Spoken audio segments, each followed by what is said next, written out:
치료의 강선을 허락하셔서 치료하여 주시옵소서. 감사드립니다. 우리 목사님께 영역을 갑절로 허락하셔서 은혜의 말씀을 증거하게 부족함이 없도록 도와주시옵시고 영혼이 잘된 같이 범사에 강건할 수 있도록 도와주옵소서. 사모님에게도 동일한 은총으로 덧입혀 주실 줄 믿습니다. 하나님 아버지, 또 이 나라 이 민족을 주님께서 굽어 살펴 주시옵소서.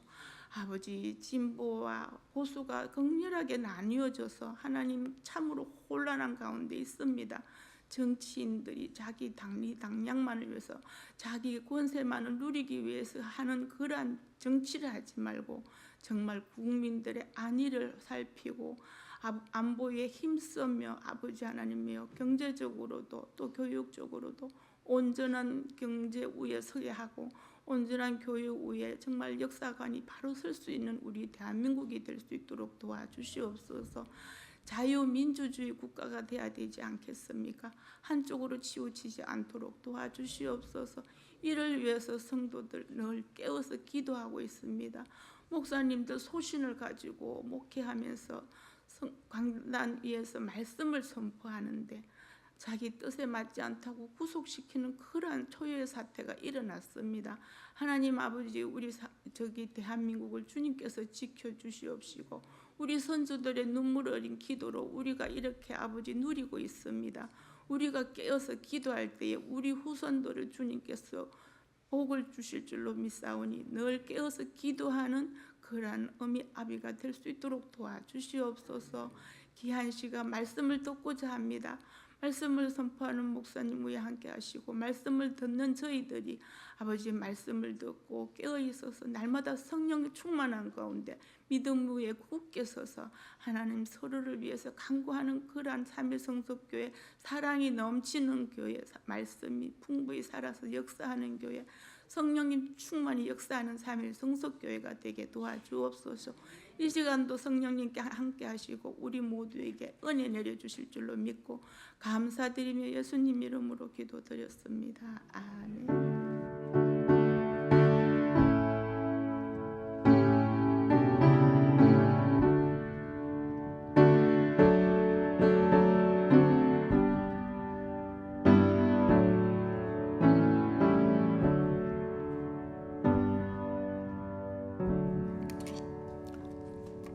하나님 말씀 신약 성경 로마서 1장 16절과 17절 말씀을 보겠습니다. 로마서 1장 16절 17절 239쪽입니다. 한 목소리로 우리 함께 읽겠습니다. 내가 복음을 부끄러워하지 아니하노니 이 복음은 모든 믿는 자에게 구원을 주시는 하나님의 능력이 됨이라. 먼저는 유대인에게요 그리고 헬라인에게로다. 복음에는 하나님의 의가 나타나서 믿음으로 믿음에 이르게 하나니 기록된 바 오직 의인은 믿음으로 말미암아 살리라 함과 같으니라. 아멘. 오늘이 9월 28일, 잊어버리긴 했지만 6.25 전쟁 당시에 서울을 수복한 그 있죠. 9월 28일 전쟁의 새로운 모습으로 회복을 했던 날이기도 합니다. 물론 그 이후에 또다시 일사후퇴라는 개념이 있긴 했지만 어쨌든 정말 쓰러져 가던 나라가 다시 회복될 수 있었던 그와 같은 날이기도 합니다.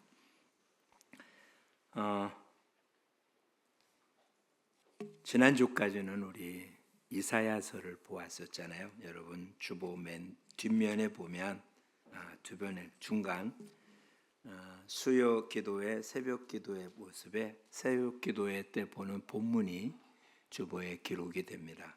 주일서 월요일서부터 토요일을 제외한 주일 6일 동안에 그 6일 동안에 본 본문 가운데서 주일날 설교 본문을 택한 것입니다. 그러니까 오늘부터는 로마서 말씀이 로마서 새벽 묵상을 끝날 때까지는 로마서 말씀으로 새벽을 볼 겁니다. 근데 차례 보는 게 아니라 일주일 동안 새벽 기도에 드렸던 말씀 중에서 한 군데를 택하기 때문에 중간 보게 되죠. 원래 성경을 강의한다면 처음 수업 차근차근 해야 되겠지만 새벽 기도 때 말씀을 보는 것을, 그러니까 여러분들 매일매일 주보에 기록되어 있는 그 본문을 묵상 좀 하시고, 또 새벽에 들려지는 유튜브를 통해서 하루 동안에 그 새벽의 말씀을 좀 묵상하고 나면 주일날 예배 드릴 때 본문이 이미 익숙된 본문이 되어서 함께 더 깊이 살펴보는 데 도움이 될 것입니다. 다음 주부터는 그렇게 좀 주보에 기록되어 있는 말씀을 좀 미리 묵상하시고, 아니면 유튜브를 통해서 방영된 3일 성속교회라고 유튜브에 들어가서 3일 성속교회라고 치면 모든 그동안 우리가 드렸던 주일 예배, 그리고 새벽 예배, 그리고 성탄절이나 이럴 때 했었던 동영상이 다 올라 있으니까 다른 건 못 보더라도 새벽 기도의 말씀을 계속 함께 묵상하고, 그것으로 또 한 주간 새로운 말씀을 미리 준비하는 그런 시간이 되시기를 원합니다. 로마서는 아주 소중한 하나님의 말씀입니다. 어느 성경 하나 소중하지 않은 것은 없죠.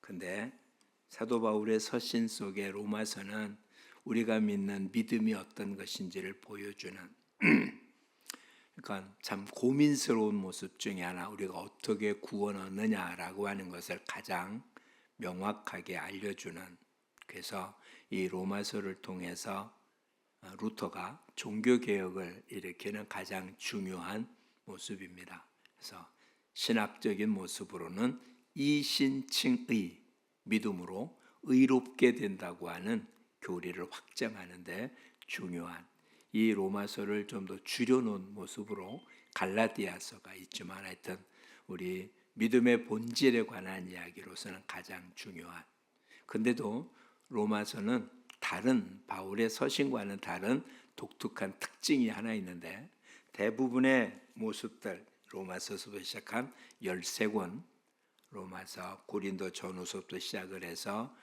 디도, 빌레몬서까지 모두 13편의 편지는 다 사도 바울의 편지고, 그 편지는 보통 1절, 2절 정도가 편지의 인사말입니다.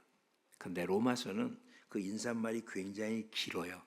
7절까지 거쳐서 아주 그냥 단순하게 복음, 누가 누구에게 편지 쓴다가 아니라 복음이 무엇인지에 대한 설명까지 들어서 굉장히 길게 쓰고, 그래서 로마에 보내는 편지의 본론의 모습이 8절부터 시작이 됩니다.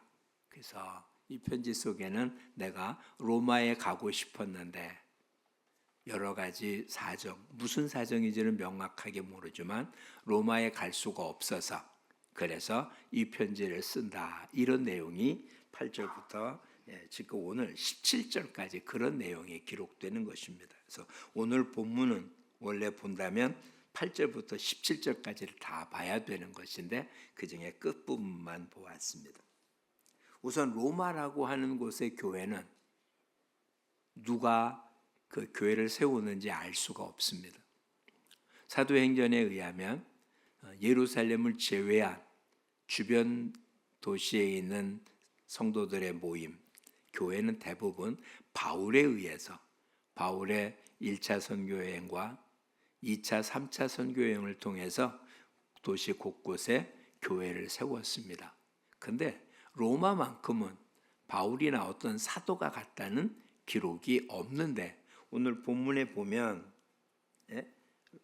7절에 로마에서 하나님의 사랑하심을 받고 성도로 부르심을 받은 모든 자에게, 로마에 이미 하나님의 부르심을 받은, 성도로 부르심을 받은, 하나님의 사랑하심을 받은 자들이 있다라고 기록을 해요.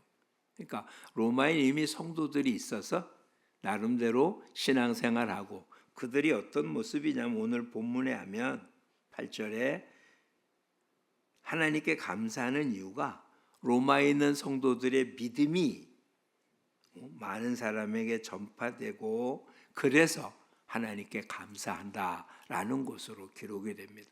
그러니까 로마에는 이미 바울이 편지를 쓰기 전에, 바울이 로마에 가기 전에 이미 성도들이 있어서 믿음의 공동체를 이루고 있었습니다. 근데 가고 싶었는데 못 갑니다. 가고자 한 이유는 다른 게 있는 게 아니에요. 가고자 하는 일은 이렇게 기록하고 있습니다. 11절 한번 볼까요? 로마에 가고자 한 이유는 뭐냐면 내가 너희 보기를 간절히 원하는 것은 어떤 신령한 은사를 너희에게 나누어 주어 너희를 견고하게 하려. 그러니까 아주 믿지 않는 자들을 믿게 해서 구원 얻게 하려는 것이 우선이 아니고 이미 믿고 있는 이들에게 어떤 신령한 은사를 나누어 줘서 견고하게 하려고 하는 것이라고 표현하고 있습니다. 그리고 15절에 의하면 할 수 있는 대로 로마에 있는 너에게도 뭐를 전하기 원한다고요? 복음을 전하기 위해서. 그러니까 지금 로마에 가고자 하는 이유가 두 가지잖아요. 그렇죠? 신령한 은사를 나누어 주려고. 그래서 견고하게 하려고. 또 다른 표현은 복음을 전하기 위해서라고 기록이 됩니다. 그러고 나면 좀 이상한 일이 생기는 거예요. 이미 이들은 뭐 하는 사람이라고요?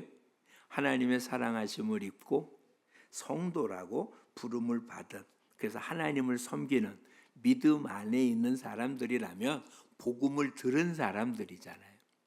복음을 믿고 있는 사람이잖아요. 복음이 무엇인가는 이렇게 기록하고 있습니다. 2절과 3절, 4절에 이 복음은 하나님이 선지자를 통해서 그의 아들에 관하여 성경에 미리 약속한 거다. 복음이 뭐라고요? 그의 아들에 관한 거라고요. 그래서 육신으로는 다윗의 자손으로 왔고 영으로는 죽은 자 가운데서 부활해서 하나님의 아들이라고 인정받은 그 예수 그리스도가 복음이라고 표현하고 있어요. 근데 지금 로마에 있는 사람들은 이미 그 복음을 듣고 믿어서 하나님의 사랑하심을 입은 자입니다. 그리고 또 어떻다고요? 이미 그들의 믿음이 다른 사람들한테 소문이 날 정도로 지금 로마에 가지 않은 바울에게도 로마에 있는 성도들의 이야기를 듣고 지금 하나님께 감사를 할 정도의 사람들입니다. 이런 사람들에게 어떤 신령한 은사를 나누어 주어서 경고케 한다는 건 이해가 되는데 15절 말씀에는 뭐를 전하려고 그런다고요? 복음을 전하기 위해서 간다고 그러면 조금 이상하잖아요. 믿지 않는 자에게 뭐가 필요한데? 복음이 필요하죠. 그렇죠? 예수님은 이사야서의 말씀을 통해서 가난한 자에게 복음이 전파되고 눈먼 자가 보고 안진뱅이가 일어나고 이런 이야기가 복음, 예수님 구세주가 왔을 때 일어날 일이라고 하는데 누구에게 복음이 전해진다고요? 가난한 자에게. 그러니까 불쌍한 사람들에게 복음이 전해지는 거예요. 누가 불쌍한 사람입니까? 구원 못 받은 사람이 불쌍한 사람이에요. 그렇잖아요.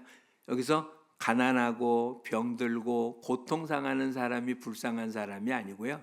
지옥 가는 사람이 불쌍한 사람이에요. 아무리 부유해도 지옥 가는 사람은 불쌍한 사람이고요. 이 땅에서 물질에 조금 어려움을 당하고 건강에 문제가 있고 환경의 고통 속에 있어도 천국 가는 사람은 복된 사람이죠. 그렇죠? 그러니 가난한 자에게 복음이 전파된다는 얘기는 불쌍한 사람에게 복음이 전파되는, 믿지 않는 자에게 복음이 전파된다는 게 맞는 말이거든요. 그래서 우리 보고 전도자, 증인이 되라고 한 거잖아요. 근데 바울은 지금 로마에는 그렇게 구원받지 못한 사람에게 구원하려고 편지를 쓴 게 아니고 로마에 그러려고 가는 게 아니고 로마에 있는 성도들에게 뭐를 전해주려고요? 복음을 전해주려고. 그렇다면 앞에 있는 신령한 은사를 나눠준다는 11절 말씀이나 15절 말씀에 복음을 전하려고 한다는 말이 다른 말이 아니라 신령한 은사도 천상 뭘 전해야지 일어나는 일입니까? 복음을 전해줘야 되는 일이에요. 그렇다면 도대체 복음이 뭔데? 믿을 때도 뭐가 필요해요? 복음이. 믿는 사람에게도 뭐가 필요합니까? 복음이. 그러니까 로마의 성도들에게 복음은 구원받지 못한 자가 구원 얻을 때 쓰는 복음이 아니라 이미 예수를 믿고 성도라고 부름을 받는 사람인데도 뭐가 필요하다고요? 복음이 필요하다. 지금 이 얘기를 하고 있는 거예요. 그렇다면 우리 모두는 예수님을 믿고 있는, 또 예배 전에 우리는 하나님을 믿는다고 신앙 고백을 한, 그렇죠? 전능하사 천지를 창조하신 하나님을 믿는다고 고백했잖아요. 또 예수님은 어떤 분이라고요?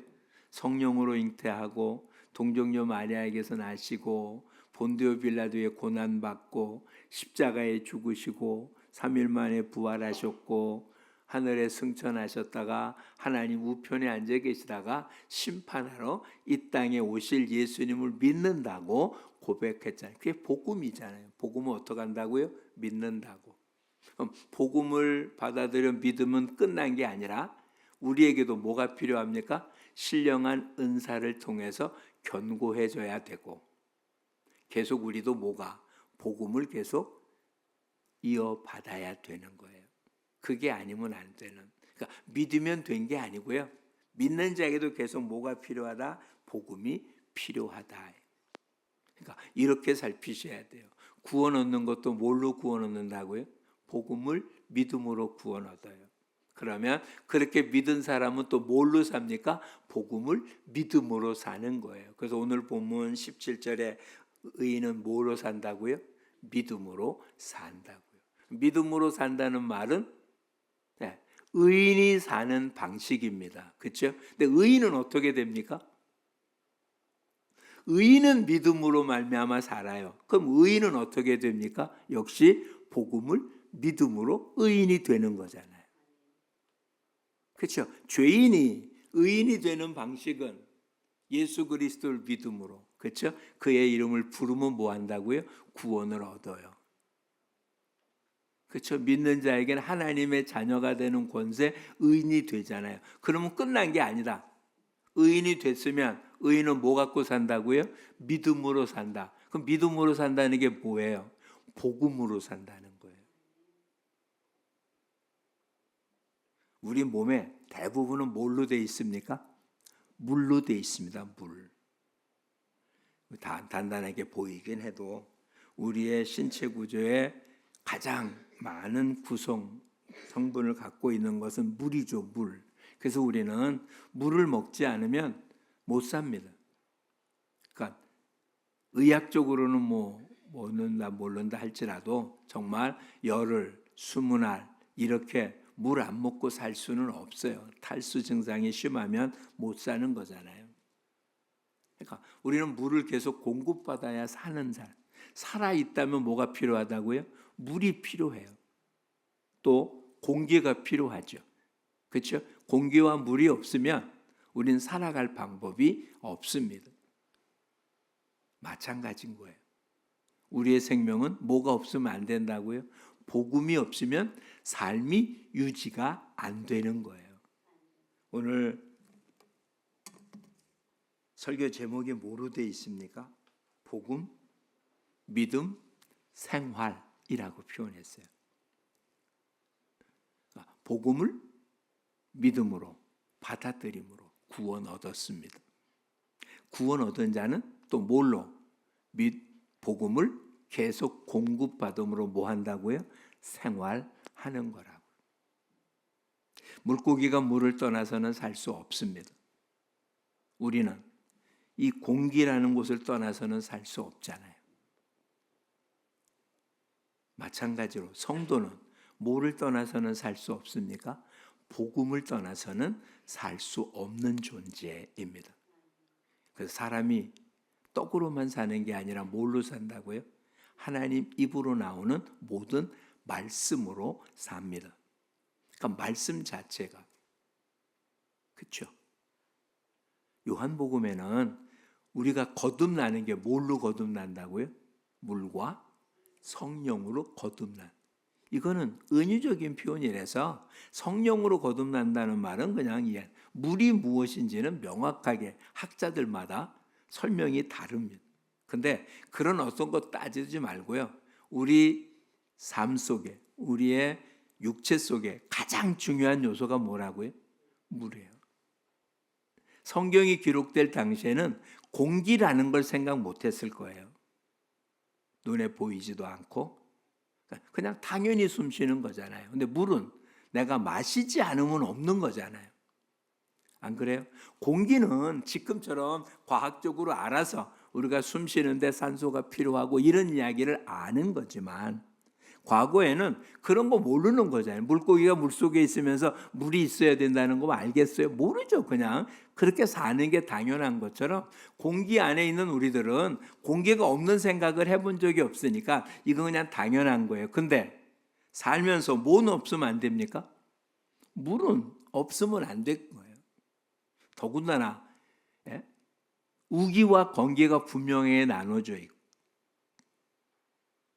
샘이 많지 않은 팔레스타인 지역에서의 물은 굉장히 중요한 요소입니다. 물로 거듭난다는 말은 다시 얘기하면 물이 없으면 안 된다는 얘기잖아요. 그럼 우리한테 지금 물은 뭐냐고요? 육체를 얘기한 거 아니잖아요. 거듭났는데 우리 육체가 거듭납니까? 아니죠. 육체는 예수 믿는다고 다시 70살 된 노인이 10대로 내려가지 않잖아요. 육신에 아팠던 게 예수 믿는다고 낫기도 하지만 그냥 시간이 지나면 약해지는 건 당연한 거잖아요. 그러니 거듭났다는 게 그런 게 아님에 틀림이 없죠. 더군다나 거듭났다고 한 말에 헬라어 원문의 뜻이 뭐라고요? 위로부터 났다고 그래요. 전혀 새로운 피조물이라고 하잖아요. 그러니까 거듭났을 때 물. 거듭난 사람도 뭐가 필요합니까? 물이 있어야 돼요. 어떻게 보면 그 물은 말씀이라고 보는 게 더 명확할 거고요. 말씀 자체는 요한복음 1장에 의하면 말씀이 뭐가 돼서? 육신이 돼서 우리 가운데 오셨다. 누구라고요? 예수 그리스도입니다. 우리는 예수님 없으면 살 수 없는 존재라는 사실이에요. 이것을 알려주려고 믿는다고 하면서도 뭐 없이 살 수 있다고 생각할 수 있습니까? 일상생활 속에는 복음 없이, 직장생활은 복음 없이, 가정생활은 복음 없이, 사회생활은 복음 없이 사는 데는 아무런 지장 없죠. 그렇죠? 근데 다시 살펴보자고요. 물 없이 사는 게 가능합니까? 불가능하잖아요. 신앙생활이라고 하는, 그래서 예배드리고 할 때 요때만 복음이 필요한 거고 다른 건 아니다? 그럴 수는 없죠. 그렇진 않아요. 우리는 모든 것 속에 복음이 필요한 사람들, 아니 필요가 아니에요. 복음이 없으면 안 되는 사람들이라는 사실을 잊지 말기를 바랍니다. 어느 유튜브 가운데 이런 걸 보았어요. 미국의 어느 초등학교라고 그러던데 학교가 학생들이 오기 전에 한 선생님이 아무도 없는 복도를 가면서 손을 들고 이렇게 갑니다. 교실 하나하나마다 손을 대고 체육관에도 식당에도 아이들이 오기 전에 그 선생님은 매일 이렇게 기도를 한대요. 그러니까 학교 안에 있는 CCTV에 찍힌 거죠. 그러니까 말소리는 하나도 안 들립니다. 그런데 모든 교실 하나하나마다 다니면서 복도에서 그 아이들이 모이는 체육관에서 매일 식사하는 식당에서 손을 들고 하나님 앞에 기도합니다. 복음 안에 사는 삶인 거예요. 여러분의 직장에, 여러분의 일터에, 여러분의 삶 속에 주님이 함께해야 되지 않겠습니까? 그러려고 우리를 왕 같은 제사장으로 삼은 것 아니겠어요? 믿음으로 끝나는 게 아니라 믿는 우리를 통해서 하나님이 하시고자 하는 일은 우리 모두에게, 지금 내게도 뭐가 필요하다고요? 복음이 필요하고 다른 모든 사람에게 뭐가 필요하다고요? 복음이 필요한 거예요. 아픈 자에게 아픔이 치료받는 게 중요하고, 배고픈 자에게 먹을 것이 중요한 거고요. 외로운 자에게는 누가 친구가 중요합니다. 근데 이런 것들은 증상인 거예요. 실제로는 주님이 필요하다는 것을 영혼이 느끼는 것을 육신이 느끼게 하는 거죠. 우리가 영혼의 갈급함은 못 느낀다니까요. 영혼의 갈급함이 육신으로 나타날 때 그게 아픔으로, 고통으로, 슬픔으로 여러 가지 증상으로 나타나요. 뭔가 결핍하고, 어찌 보면 그냥 이 땅에 자연스러운 것 같아요. 물질이 없어서 고통당하는 이 땅에서는 당연한 것 같고, 병이 들었으면 몸이 아픈 것 당연한 것 같고, 인간관계 속에 아픔 누리는 게, 그래서 그런 문제만 해결하려고 그래요. 물질이 있으면 물질 문제를 해결할 거고, 건강해지면 질병의 문제를 해결할 거고, 그러니 건강을 회복하기 위해서 약을 먹거나 병원에 가고 돈으로 문제를 해결하고. 그런데 잠깐, 그럼 돈이 있으면 다시는 외롭지 않을까요? 병에 안 걸리면 마음이 아픈 것은 안 아픈가요? 아니잖아요. 영혼이 편안하지 않으면. 사도 요한이 요한 3서에 보낸 편지 가운데 영혼이 잘됨 같이 범사가 잘 돼야지, 영혼이 잘 되지 않은데 평안한 것, 이건 오히려 복이 아니라 저주예요. 왜? 영혼이 지금 갈급한 소리를 물질의 부유함 때문에 못 듣고 있어요. 영혼은 지금 목말라 하는데 몸이 편안하기 때문에 영혼의 갈급의 소리를 못 들어요. 이 땅에 권력을 갖고 힘이 있어서 그 영혼이 외치는 소리를 못 듣고 있어요. 오히려 아플 때, 힘들 때, 약할 때, 낮아질 때, 괴로울 때는 육신의 소리가 아니라 영혼의 소리를 듣고 그 영혼의 소리에 의해서 도와달라고 외칠 수 있는 데 비해서 주님 없이 부유한 것 복이 아닙니다. 주님 없는데 행복한 건 복이 아닙니다. 주님을 찾지 않기 때문에. 그러니 놓치지 마십시오. 오늘 본문으로 들어와 보시자고요. 복음은 어떻다고요? 자, 16절, 복음을 부끄러워하지 않는데요. 이유는 뭐 때문입니까? 모든 믿는 자에게 무엇을 주는? 구원을 주는 하나님의 능력이 되기 때문에. 이때 복음은 무슨 얘기입니까? 구원 얻을 때 필요한 복음인 거예요. 다른 방법으로는 구원 얻을 길이 없습니다. 다른 길은 없습니다. 요한복음 14장 6절, 내가 곧 길이요 진리요 생명이니 나로 말미암지 않고는 아버지께로 올 자가 없다. 너무 독단적이고 그런 것 같지만 아니요. 진리는 오직 하나이지 여러 길일 수가 없기 때문에 그렇습니다. 그러니 구원 얻는 길은 뭐밖에 없다고요? 복음이라. 근데 지금 우리가 복음이라는 말을 썼기 때문에 그냥 아름답잖아요. 복된 소식, 굿 뉴스거든요. 굿 뉴스.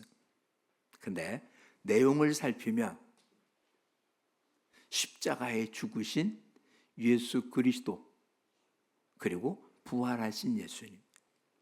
우리한테는 십자가가 신성하고 그렇게 보이지만 세상 사람들, 이 당시 로마 사람들이 볼 때 십자가는 최고로 악한 자를 죽이는 사형틀입니다. 모르는 사람이 이 얘기를 들었을 때 도대체 예수는 얼마나 악한 자였기에 십자가의 형을 받았냐 그럴 거 아니에요. 한번 생각해 보십시오. 우리한테 누군가가 사형 언도를 받은 사람이라면 그럼 어떻게 생각하겠어요? 얼마나 흉악한 사람이길래 여러 항목의 죄를 저지르는 모습에 뭐 몇 년형, 벌금 얼마 이게 아니라 어느 정도였으면 사형을 언도했을까? 그렇죠? 그게 정치적인 개념이 아닌 그냥 형법에 의한 사형수라면 얼마나 악한 자였을까라고 생각이 들지 않겠어요? 그런 예수를 전하는데 뭐 하지 않는다고요? 부끄럽게 여기지 않는다고. 왜?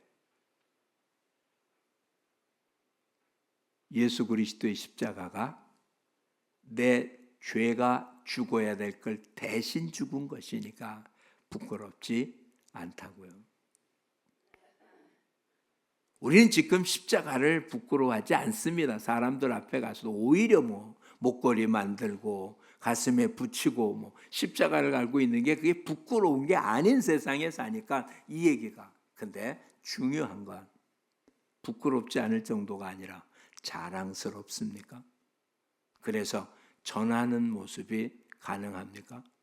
아까 권사님 표현한 것처럼 우리가 전하는 걸 기쁨으로 받아들이지 않습니다. 그냥 안 받는 정도가 아니에요. 거절하고 욕하는 사람들도 있고요. 말을 못할 만큼 좀 전하는 내가 수치스럽다고 여겨질 만큼 그런 모습이 있습니다. 그러니 어떻게 해요? 못 전하는 거죠. 안 전하는 거죠. 오늘 다시 한번 우리 모두에게 살펴봅시다. 복음이, 십자가가, 예수 그리스도가 부끄럽습니까? 아니잖아요.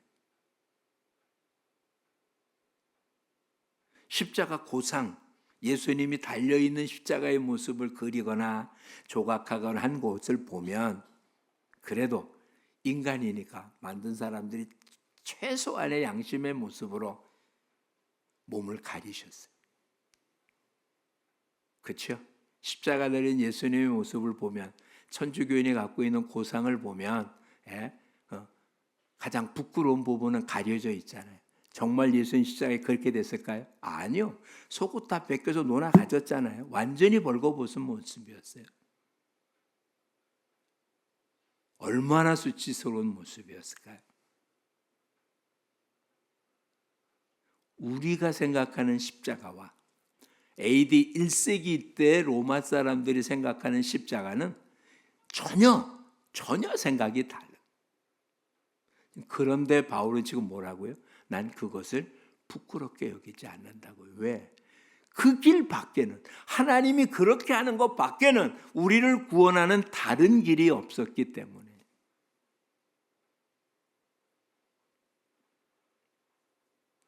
많은 사람이 따르진 않지만 민간요법 가운데 많은 모습이 있는데 그 중에 하나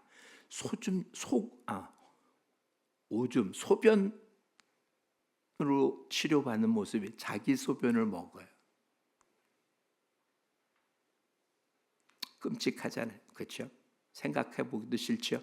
근데 그런 걸 치료 방법이라고 따르는 사람은 어떤 사람들일까요? 그렇게 해서라도 병을 낫고자 하는 사람은 해요. 안 그래요? 건강한 사람한테 하라 그러면 돈 준대도 안 할 거잖아요. 그렇죠? 근데 다른 치료법을 못 찾은 사람은 그런 방법을 취합니다. 아예 책자로도 나왔고요. 그런 식으로 하는 어떤 곳이 있어요. 그곳의 사람들은 어떻게 하라고 이야기하는 소변요법이 나옵니다. 그게 굉장히 좋다고 그러는데 그 방법 위에는 다른 치료 방법이 없다면 모를까 하고 싶은 생각은 없잖아요. 어찌 보면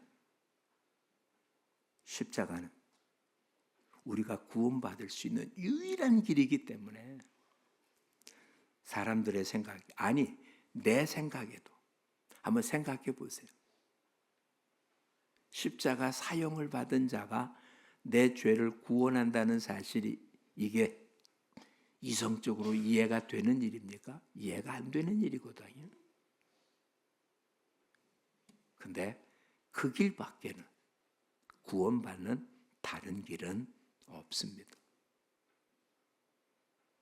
그러니 오늘 우리 모두도 이 복음에 관해서 절대로 부끄러워하지 말고 자랑하는 우리 모두가 될 수 있기를 축복합니다. 복음을 부끄러워한다면 구원받을 걸 포기하셔야죠. 그렇죠? 예수님, 우리가 십자가에 달리는 것하고 예수님이 십자가에 달리는 건 전혀 다른 차원입니다. 왜냐하면 예수님은 창조주이시잖아요. 우리가 십자가에 달린 것은 우리가 저지른 죄 때문에 달려서 죽는 거지만 예수님은 아무런 죄가 없으니까 죽어야 될 이유가 없습니다. 왜? 죽음 자체가 죄의 삭시잖아요. 나중에 로마서에 기록, 죄의 삭시 사망이죠. 죄가 없다면 사망은 존재하지 않아요. 그런데 죄 없으신 예수님, 저와 여러분 때문에 그 수치를 당하신 거예요. 창조주가 피조물에게 죽임을 당한 거예요. 창조주가 자기가 만든 나무에 달려서 자기가 만든 창에 찔려서 죽임을 당한 거예요. 그게 십자가라고. 근데 주님이 그런 부끄러움을 개의치 아니하고 우리 죄를 담당하셨기 때문에 우리가 구원받았어요. 수치스럽습니까? 아니잖아요. 동화책에나 나올 만한 이야기 한번 생각해 보십시오.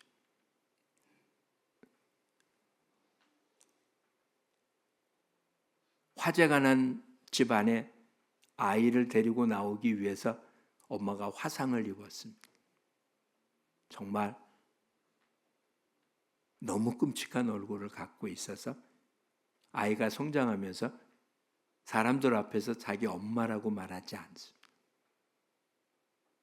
그럴 만하지 않겠어요? 근데 그 화상이 자기 때문에 당했다는 걸 알면 그래도 엄마가 부끄러울까요? 사람으로 보기 어려울 만큼 힘든 형상을 갖고 있어도 그게 원래부터가 아니라 나를 죽음 가운데서 건지기 위해서 엄마가 그렇게 희생했고 그것 때문에 내가 살았다는 사실을 아는데도 엄마를 부끄럽게 여긴다면 사람이 아니죠. 오늘 우리들이 그런 거잖아요. 십자가가 그 자체가 자랑스러운 것이 아니에요. 정말 부끄러운 거라고요. 그런데 그 부끄러움이 누구 때문에 진 거냐고요. 나 때문에 진 거잖아요. 내가 그 자리에 있어야 되는 거잖아요. 내가 죽어야 되는 거였잖아요. 내가 모든 사람들 앞에서 완전히 발가벗겨져 가지고 내 모든 걸 드러내야 되는 거잖아요. 하나님 앞에서 완전히 벌거벗은 모습으로 내 모든 죄악이 다 드러나야 되는 거였잖아요. 그런데 주님이 대신 지으셔서 내 죄가 용서받고 의롭다고 됐습니다.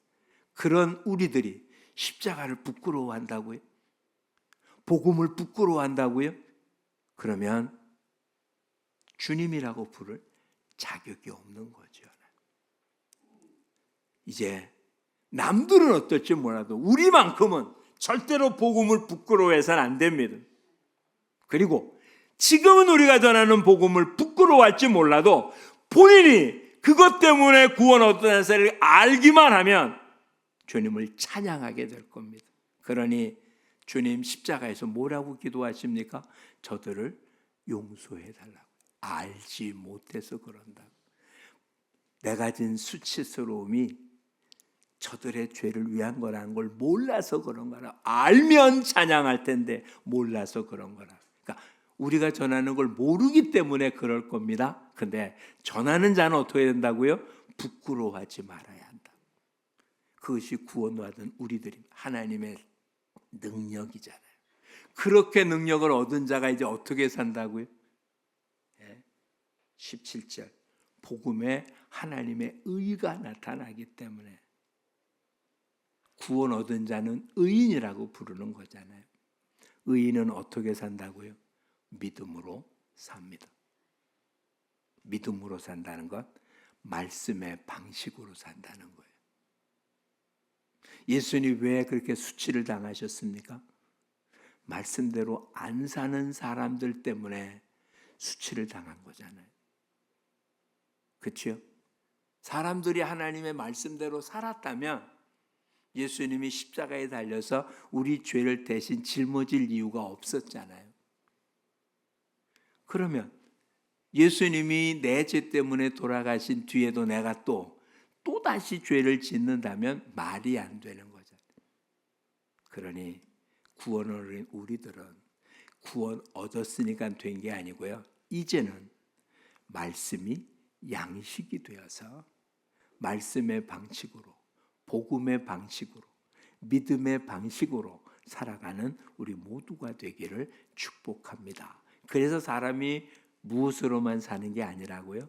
떡으로만 사는 게 아니라고. 근데 어떤 사람이 의인입니까? 말씀을 들은 자가 의인이 아니요, 말씀을 행하는 자가 의인이라고요. 말씀대로 살아가는.